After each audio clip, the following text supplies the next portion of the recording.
Do you want more success, more growth, more results?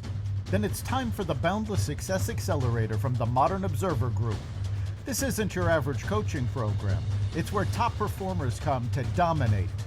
Weekly group sessions, on-demand coaching, a community that's got your back, and a power-packed library of tools to supercharge your business and career. No more excuses, no more waiting. Get in, level up, and start building the life you've been dreaming about. Visit us at modernobserver.com/boundless success to join today. Let's get you to the next level. We're here because the news is being distorted. We're here because people are being inundated with misinformation on social media. We're here because people are being judged guilty until proven innocent. We are fighting back with facts. This is not a safe zone, so buckle up, Buttercup. This is the raw, naked truth.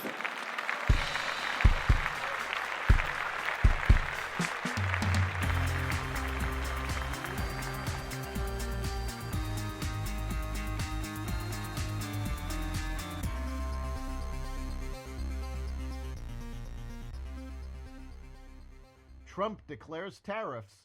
DEI causes shortages at the FAA. Meta moving from Delaware, and more. Welcome to the Raw Naked Truth. I'm your host, Eric Lopkin, and here's the news you need to know. The White House on Saturday announced a wave of tariffs against Mexico, Canada, and China, marking the first major levies of President Trump's second term and laying the groundwork for a continental trade war. Effective Tuesday, the U.S. will impose a 25% levy on imports from Canada and Mexico, a 10% tariff on energy products from Canada, and an additional 10% tariff on China. The tariffs will be imposed under emergency economic authority never before used for tariffs because of the major threat of illegal aliens and deadly drugs killing our citizens, including fentanyl, Trump posted on his Truth Social platform. There will be no exemptions to the tariffs, a senior administration official told reporters on Saturday, and the duties will be in place until the White House is satisfied that the trading partners have scrubbed out the illicit fentanyl moving into the U.S. The tariffs also include a retaliation clause that will increase penalties if the trading partners strike back at the U.S. with tariffs, the official said. Senator Markwayne Mullins stated Saturday that the Federal Aviation Administration Academy in Oklahoma has struggled to fill classrooms due to DEI quotas. Where the FAA air traffic controllers get trained is right here inside of Oklahoma, in Oklahoma City, Mullins said. That's their training hub, and I will tell you, we were having a hard time filling the classes because of DEI. Flight safety has become a topic of debate this week after an American Airlines plane and an Army helicopter collided outside Reagan National Airport on Wednesday. 2 days later, on Friday, a medical jet crashed on a street near the Roosevelt Mall in Philadelphia, Pennsylvania. The low staffing numbers at the FAA have been known for quite some time. The president of Panama, Jose Raul Molino, says that his country won't renew its deal with China's Belt and Road Infrastructure Initiative after meeting with Secretary of State Marco Rubio over the weekend.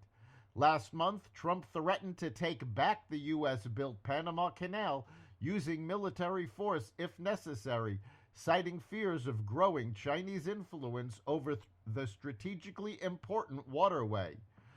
The U.S. gave the Panama Canal to Panama under a treaty, and based on the Chinese agreement, that treaty has not been followed by Panama. Venezuela's government will take back tens of thousands of migrants, President Trump said Saturday, removing a major obstacle to his plans for mass deportations. The deal was negotiated with Venezuelan strongman Nicolas Maduro by Trump envoy Richard Grenell, who on Friday made a rare visit by a U.S. official to the capital of Caracas. Grenell also returned to the U.S. Friday evening with 6 Americans who had been detained in Venezuelan prisons. It is so good to have the Venezuelan hostages back home, and very important to note that Venezuela has agreed to receive back into their country all Venezuelan illegal aliens who are encamped in the U.S., Trump said in a post on his Truth Social site. He noted that Venezuela would take back members of the Tren de Aragua, a violent transnational gang that has recently expanded to the U.S. from several Latin American countries, and that Maduro's government would provide transport for its citizens to return. The Israeli government has ordered the United Nations Relief and Works Agency, known as UNRWA, to cease operations in the country effective on January 30th, 2025. This decision follows years of mounting accusations against the agency, including claims of involvement with the terrorist group Hamas. The move marks the culmination of a long-standing effort by Israel to distance itself from the organization, which it accuses of undermining its national security. The Israeli legislation passed in October 2024 explicitly bans UNRWA from operating within Israel's sovereign territory. The law also prohibits any communication or collaboration between Israeli officials and UNRWA representatives. Under the new rules, all UNRWA facilities in Jerusalem, including those in Malat Daphne and Kafir Adgab, must be evacuated. The legislation also addresses accusations that UNRWA has allowed Hamas to infiltrate its ranks. A covert agency within Iran's Ministry of Defense and Armed Forces Logistics, tasked with the development of Iran's nuclear program, has been found to be operating out of top sites used by Iran's space program.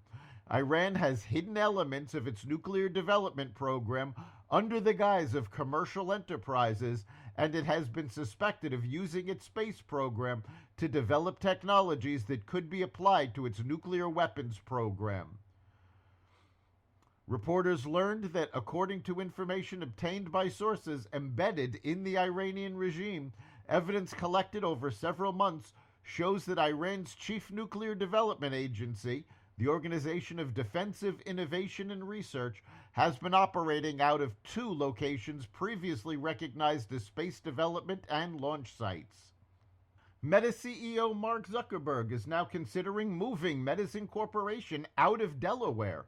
The Wall Street Journal reports that Meta is considering switching its state of incorporation from Delaware to Texas, which wouldn't impact the company's California headquarters. Many U.S. companies are based in Delaware, which had until recent years been known for business-friendly laws and a streamlined court system. Over the past few years, the environment in Delaware has become less business-friendly, and companies have been moving to Texas, Wyoming, and other states. Elon Musk recently moved his companies out of Delaware after a state court nixed his Tesla pay package, which had been approved by Tesla shareholders. That's the Raw Naked Truth. You can catch every episode of the Raw Naked Truth at xvadio.com, the Apple Podcasts app, YouTube, Rumble, Spotify, iHeartRadio, Audible, Amazon Music, and other platforms that respect freedom of speech. We'll see you next time.